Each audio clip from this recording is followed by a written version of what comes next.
या क्षेत्रात यायचं कधीपासून ठरवलं आणि काय? नाही, या क्षेत्रात यायचं असं ठरवलं नव्हतं.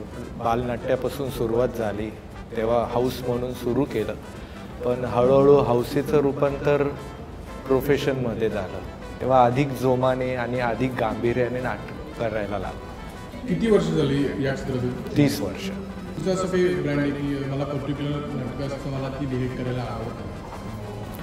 ऑब्वियसली मला एक तर कॉन्टेंट ओरिएंटेड म्हणजे आशयप्रधान नाटकं करायला आवडतात. फार्सिकल नाटकं मी केली नाही आहे आणि मला भीती वाटते की आपल्याला फार्सिकल नाटक जमेल की नाही. आणि आजवर अशी किती नाटकं तुम्ही एकांकिका, प्रायोगिक, व्यावसायिक सगळे मिळून किती केली? मी साधारण 50च्या वर एकांकिका केल्या आहेत आणि 30-35 नाटकं केली आहेत. करिअरमधलं टर्निंग पॉईंट काय होता? नाही, असा पर्टिक्युलर क्षण नव्हता, परंतु मी ॲक्च्युली पूर्वी मला नट व्हायचं होतं. मी पूर्वी रंगभूमीवर काम करायला सुरुवात केली अभिनेता म्हणून, परंतु जसजसं लक्षात आलं की अभिनयापेक्षा दिग्दर्शनात जास्त रस आहे, कारण व्हिज्युअलायझेशन्स आणि फ्रेम टू फ्रेम वर्क करणं, लोकांना नवीन नवीन व्हिज्युअल्स देणं हे जास्त छान आणि आव्हानात्मक वाटू लागलं. त्यामुळे दिग्दर्शनाकडे वळलं आणि आता नाटकाव्यतिरिक्त आपण दुसरं काही करू शकत नाही अशी जेव्हा जाणीव झाली तेव्हा नाटक करायला सुरुवात केली.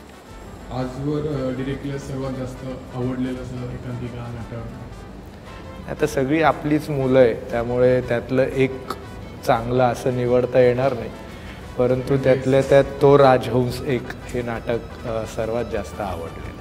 आणि पुढे जाऊन तुम्हाला एक हे नाटक मला डिरेक्ट करून बघायचं आहे अशी भरपूर नाटकं आहेत, म्हणजे वेटिंग फॉर गोदो आहे, घाशीराम कोतवाल आहे, ह्यासारखी नाटकं करून बघण्याची अतिशय. विजय तेंडुलकरांची तर सर्वच नाटकं मला करून बघावीशी वाटतात. आवडता डिरेक्टर?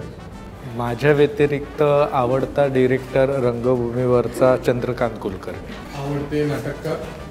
दत्ता पाटील. आवडता कलाकार त्याच्यासोबत काम करायला जास्त म्हणायचं? आवडता नट रंगभूमीवरचा प्राजक्त देशमुख. आवडतं नाट्यगृह जिथे की इथे प्रयोग रंगतो मजा येते? रवींद्र मेनी आणि डॉक्टर श्रीराम राघू रंगावकर जे आता पुण्याला झालं. गुरुस्थानी तुम्ही कोणाला म्हणता? अतुल पेठे.